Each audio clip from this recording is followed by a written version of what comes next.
Hadis ini teman-teman, ketika ana membacanya untuk pertama kali, hadis ini bikin ana kaget. Karena hadis ini tidak terkenal sama sekali. Tetapi hadis ini mendeskripsikan kondisi kita dari sekarang sampai Dajjal keluar. Poin utama yang dibahas dalam hadis ini adalah Presiden Suriah yang sekarang, yang namanya Ahmad Ash-Shara. Hadisnya menceritakan tentang segala kekacauan yang terjadi di Suriah dan menceritakan tentang naiknya Ahmad Ash-Shara' dan fase-fase yang akan terjadi setelahnya sampai Dajjal keluar. Ana tidak akan menghabiskan banyak waktu untuk pembukaan, kita langsung mulai saja karena hadis ini butuh fokus. Hadis ini teman-teman, derajatnya sahih, kadang-kadang dinilai sebagai hadis hasan. Hadis ini disampaikan oleh Ali bin Abi Thalib, membahas negeri Syam. Negeri Syam itu adalah Suria, Palestina, Lebanon, dan Yordania. 4 negara ini namanya negeri Syam. Bismillah, kita lihat bersama karena hadisnya luar biasa. Masya Allah. Taib.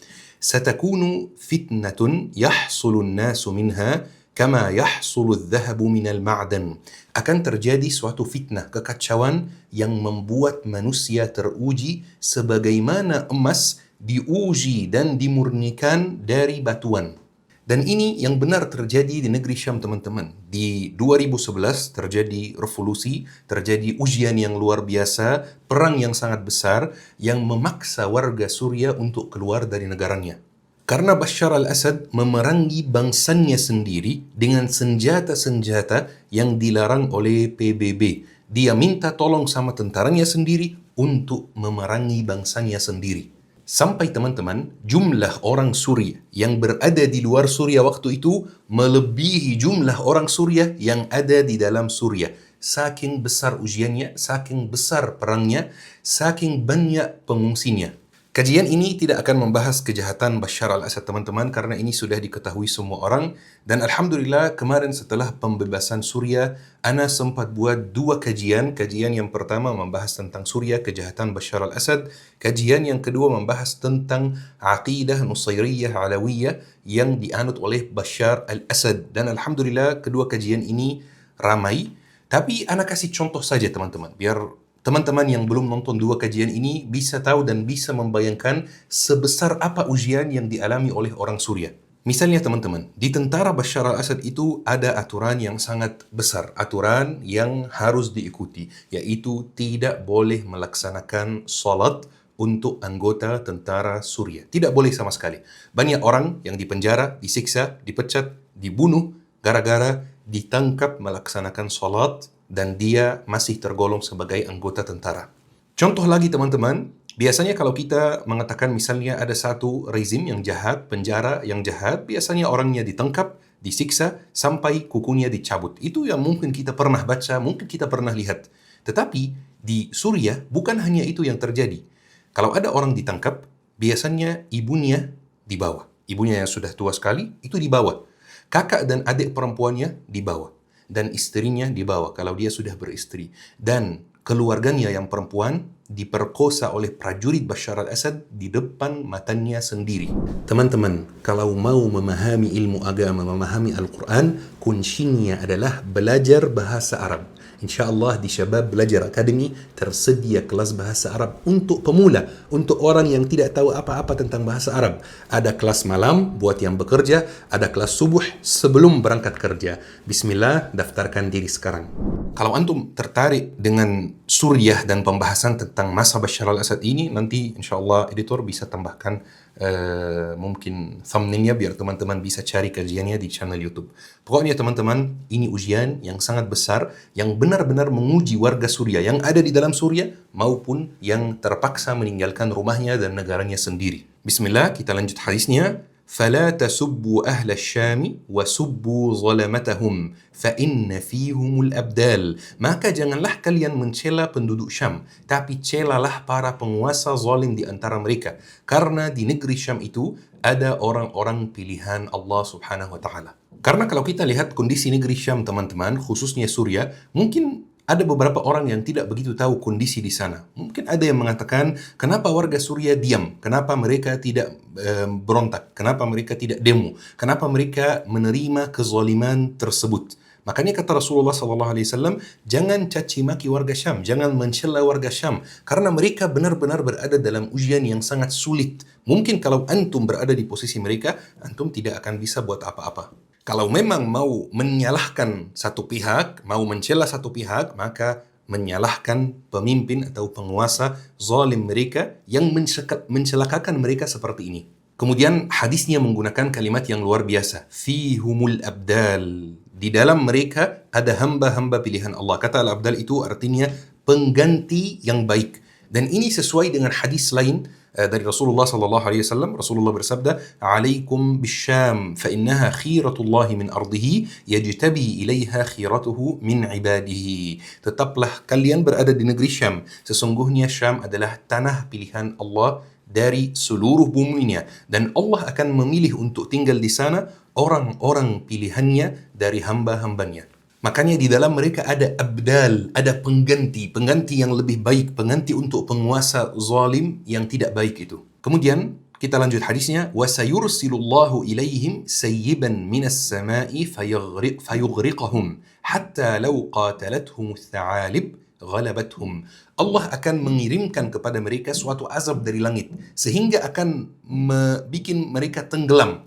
Mereka di sini yang dimaksud adalah musuh-musuh mereka, orang-orang zalim yang di sana.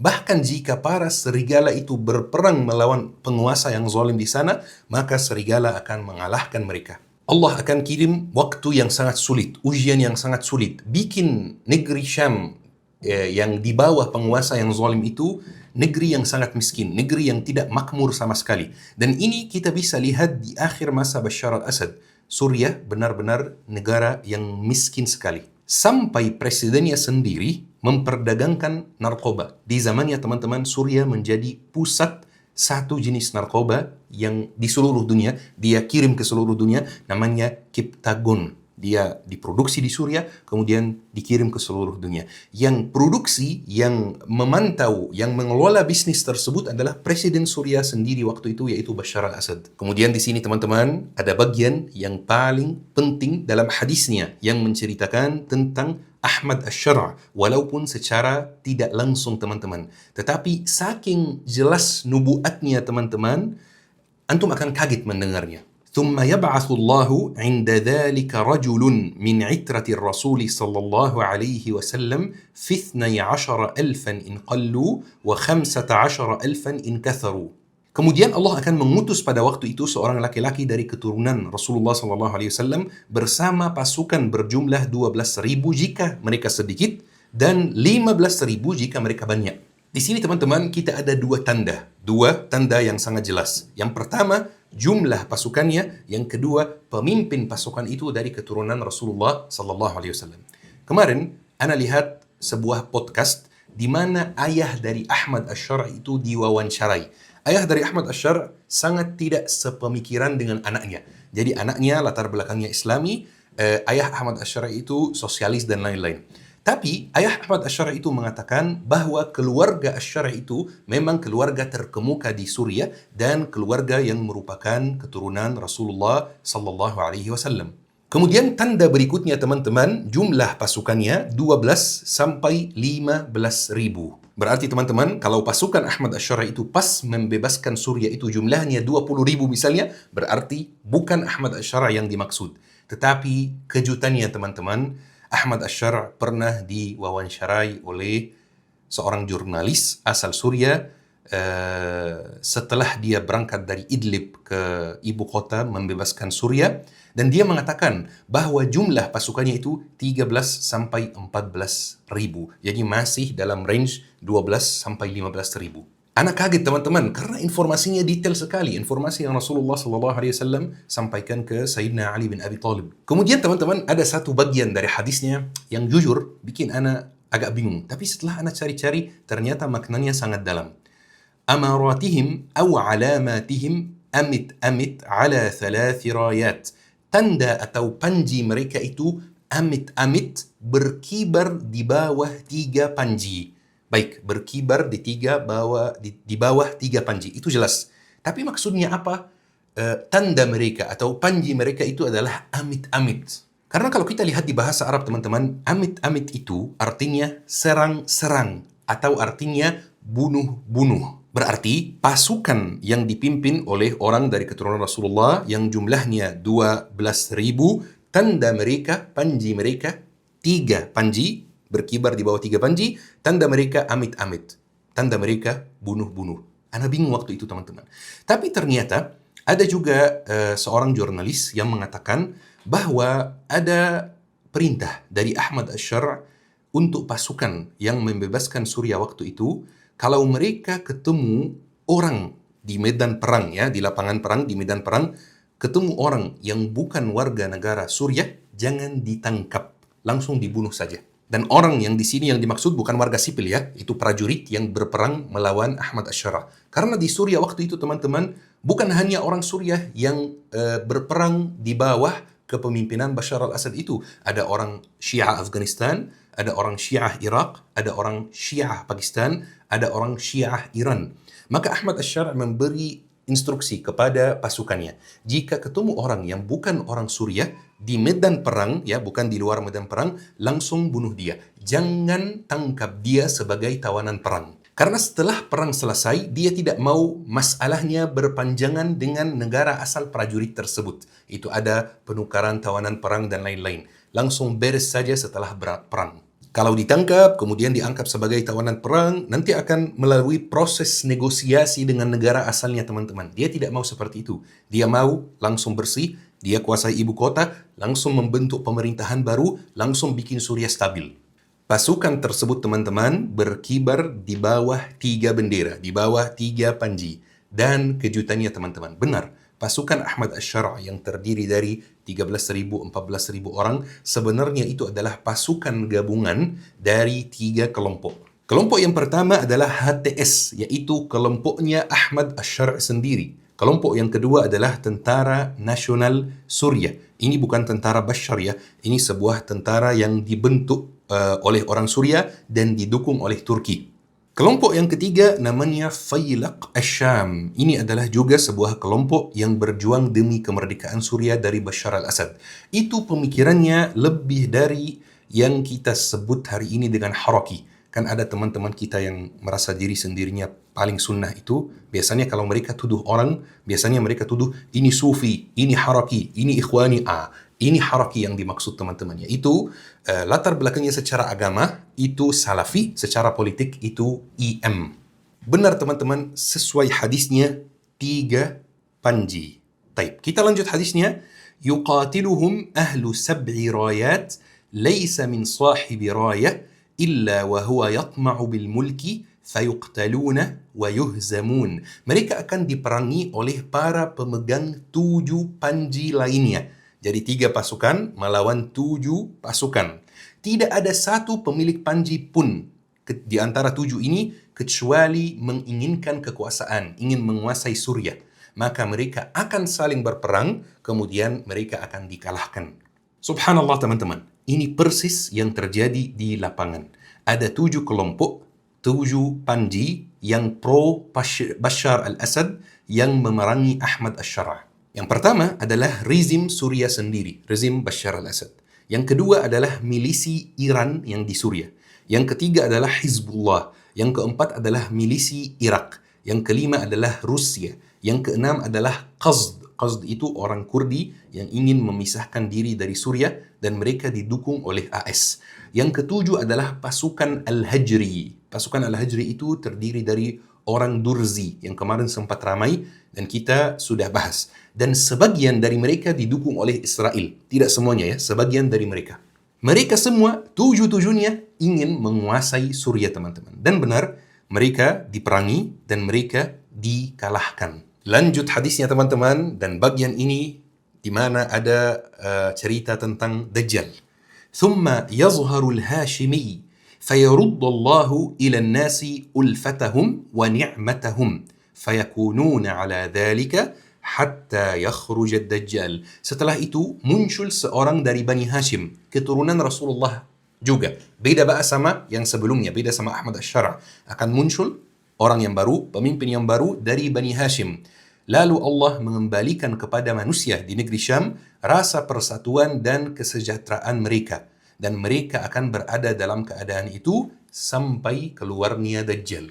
Setelah Ahmad Ash-Shari, teman-teman, akan muncul satu pemimpin baru dari Bani Hashim, keturunan Rasulullah Sallallahu Alaihi Wasallam, yang akan bikin negeri Syam itu tenang, sejahtera, bersatu, dan perhatikan garis bawahi kata bersatu ini, sampai Dajjal keluar. Kenapa kita harus garis bawahi kata bersatu? Karena teman-teman, negeri Syam dalam pandangan Islam itu bukan 4 negara, tetapi 1 negara. Negeri Syam itu dipisahkan jadi 4 negara gara-gara penjajahan. Jadi Suriah, jadi Palestina, jadi Lebanon, jadi Yordania. Tapi dalam pandangan umat Islam, negeri Syam itu satu kesatuan. Jadi pemimpin yang setelah Ahmad Ash-Shari itu, yang dari Bani Hashim, dia akan kumpulkan 4 negara itu dan membuat persatuan antara negeri Syam, Yordania, Suriah, Lebanon, dan Palestina. Dan dia akan membuat keadaan 4 negara ini keadaan yang tenang, damai, bersatu. Berarti di zaman Al-Hashimi itu, Palestina akan tenang dan damai. Berarti di zaman Al-Hashimi itu, Palestina akan merdeka, teman-teman. Berarti kita bisa dapat kesimpulan bahwa Al-Hashimi itu dia yang akan membebaskan Palestina. Dia yang akan bikin negeri Syam itu stabil. Pemimpin yang setelah Ahmad Ash-Shari. Mungkin akan muncul satu pertanyaan di benak kita sekarang, teman-teman. Apakah Al-Hashimi itu adalah Imam Mahdi? Kan Imam Mahdi juga dari keturunan Rasulullah Sallallahu Alaihi Wasallam? Jawabannya, teman-teman, tidak ada yang tahu. Karena dalam bagian ini hadis tidak menjelaskan apakah Al-Hashimi itu adalah Imam Mahdi atau tidak.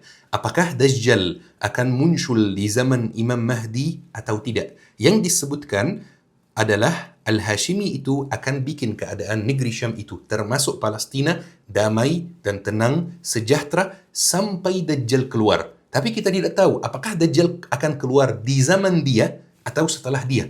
Informasi yang ada di kita dari hadis-hadis sahih lainnya, teman-teman, bahwa Dajjal itu akan keluar di zaman Imam Mahdi. Maka dari hadis yang kita baca tadi itu, kita bisa buat 2 kemungkinan. Kemungkinan yang pertama, Dajjal akan keluar di zaman Al-Hashimi itu, pemimpin yang setelah Ahmad Ash-Shari. Jika benar Dajjal keluar di zaman Al-Hashimi, maka pasti Al-Hashimi itu adalah Imam Mahdi. Tapi jika Dajjal tidak keluar di zaman Al-Hashimi, maka pasti Al-Hashimi itu bukan Imam Mahdi, tetapi dia adalah salah satu imam-imam yang disampaikan oleh Rasulullah Sallallahu Alaihi Wasallam. Ada satu hadis yang tidak terkenal, teman-teman. Rasulullah Sallallahu Alaihi Wasallam bersabda, "La yazalu hadzal amru azizan ma walayahu aw waliyahu 12 khalifatan kulluhum min Quraisy." Urusan kepemimpinan ini, urusan kepemimpinan umat Islam ini akan terus kuat dan mulia selama dipimpin oleh 12 khalifah, semuanya dari Quraisy. Maksudnya apa hadis ini? Biar teman-teman tidak salah paham, ini tidak ada kaitannya dengan Syiah 12 dan lain-lain. Enggak. 12 khalifah yang dimaksud oleh Rasulullah SAW, sebagian dari mereka sudah ada setelah Rasulullah meninggal dunia. Dan sebagian dari mereka akan ada di akhir zaman. Ana sebutkan satu-satu. Yang sudah ada itu siapa? Sayyidina Abu Bakar As-Siddiq, 1. Yang kedua, Sayyidina Umar bin Khattab, 3. Sayyidina Utsman bin Affan, 4. Sayyidina Ali bin Abi Talib, 5. Sayyidina Al-Hasan bin Ali. Berarti tinggal 7 lagi, teman-teman. Kalau Al-Hashimi itu bukan Imam Mahdi, berarti Al-Hashimi itu salah satu dari 7 pemimpin yang tersisa itu. Teman-teman yang dirahmati oleh Allah Subhanahu wa taala, ana mau sampaikan satu hal, satu pesan, dan ini keyakinan yang ada di dalam hati ana. Kemerdekaan Palestina sudah sangat dekat, teman-teman. Dekat itu benar-benar dekat, dan itu sesuatu yang ana rasakan. Tetapi Allah Subhanahu wa taala menguji kita dengan perpecahan. Sekarang umat Islam sangat terpecah belah. Ya, setiap kelompok menyerangi kelompok yang lain, setiap kelompok menyalahkan kelompok yang lain. Ada beberapa kelompok yang muncul beberapa tahun yang lalu itu yang ingin memonopoli, ya, bahwa mereka itu yang paling benar, paling mengikuti sunnah Nabi Muhammad SAW, paling mengikuti akidah yang benar. Ini sebuah ujian dari Allah Subhanahu wa taala. Umat Islam ini tidak akan menang kecuali dengan persatuan umat Islam. Maka teman-teman, pesan ana, jaga persatuan umat Islam, jaga persatuan Indonesia secara umum, karena negara yang bersatu pasti akan menang, walaupun tidak muslim, teman-teman. Kalau kita lihat sejarah Andalusia, kita bisa belajar hal itu. Ketika umat Islam bersatu, umat Islam bisa mengalahkan Eropa yang terpecah belah. Ketika kita di akhir masa Andalusia terpecah belah, maka umat Eropa yang bersatu waktu itu bisa mengalahkan kita. Maka kunci kesuksesan adalah persatuan, teman-teman. Maka bismillah, ayo kita mengabaikan perbedaan pendapat yang ada di antara kita, karena kebanyakan perbedaan pendapat itu ada di beberapa amaliyah, ada di beberapa pendapat dan masalah khilafiyah. Ayo kita abaikan dan kita bekerja sama. Tujuan kita satu adalah kemerdekaan Palestina. Tujuan kita satu, yaitu kita bisa bebas salat di Masjid Al-Aqsa, teman-teman. Amin, amin ya rabbal alamin. Yuk kita akhiri kajian hari ini dengan doa kafaratul majlis. Subhanakallahumma bihamdik, asyhadu an la ilaha illa anta, astaghfiruka wa atubu ilaik. لا يحصي لساني ثناء عليك، فكل صلاحي منك وإليك. عظيم العطايا مبسوط يديك، تنفق كيف شئت والشر ليس إليك.